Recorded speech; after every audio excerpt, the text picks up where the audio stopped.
Kusano mpira gwa foguze tugugobe golo nyawo generally on stebade kubisi mukira friends tusamba bazibade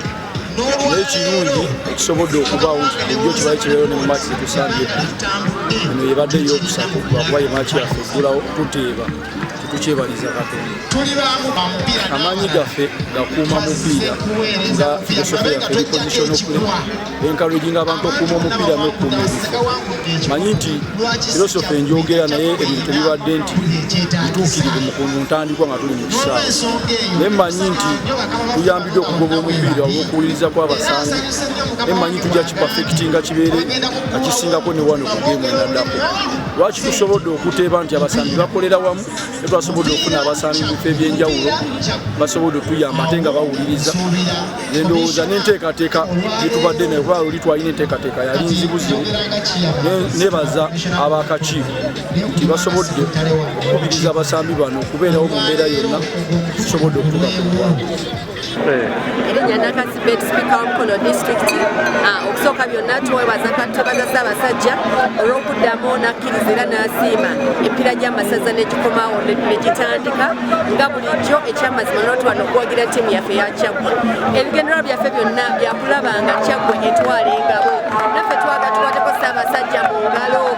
y'essuubi yaffe lyokka tuli wano okuwagira okunyweza obuwagizi eri abasambi baffe tubateekemu essuubi n'amaanyi ddala tubawagirira ddala omupiira tugwagala ate n'ekikopo tukyagalira ddala ekyamasaza. Bagamba East West home is best. Nzize okuwagira essaza ly'e Kyaggwe nga twagala okuzzaamu ttiimu amaanyi. Ttiimu yeetaaga buwagizi. Tokola kunukulize mu bungi zetuzeemu abaana amaanyi. Ekyokubiri omupiira gwonna ttiimu twala ssente. Ttiimu zitwala ekikopo ziba ssente. Era njagala okukubiriza abantu Bannakyaggwe bonna okwengera okujja okuwagira ttiimu nga baleeta akasente baleeta ebikozesebwa amazzi ekibuga kyonna materials neetaaga okulaba nga ttiimu ekola bulungi kuba ekikopo ky'amasaza ekyakitandikibwawo esaza Kyaggwe tetuwangula ku kikopo kino naye otuuze ku mulundi guno tuli bamalirivu tulaba nga tatilisi kuno tugenda paka ku final twaketonye Kyaggwe kuno twagala final n'ekikopo tukyetaaga kola kuno tuze mu bungi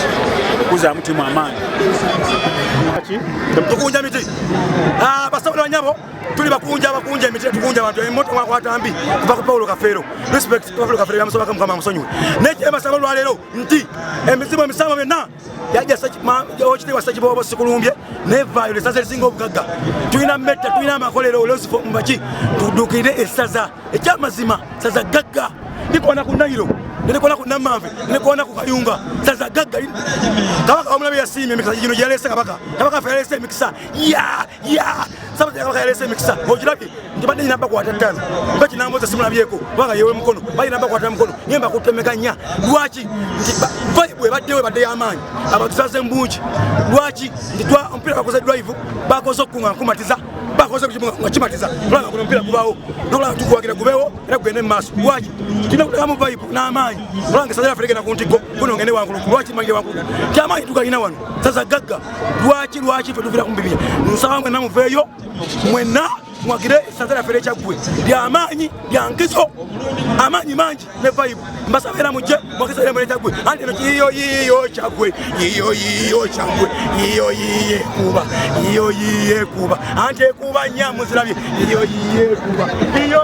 Kyaggwe Kyaggwe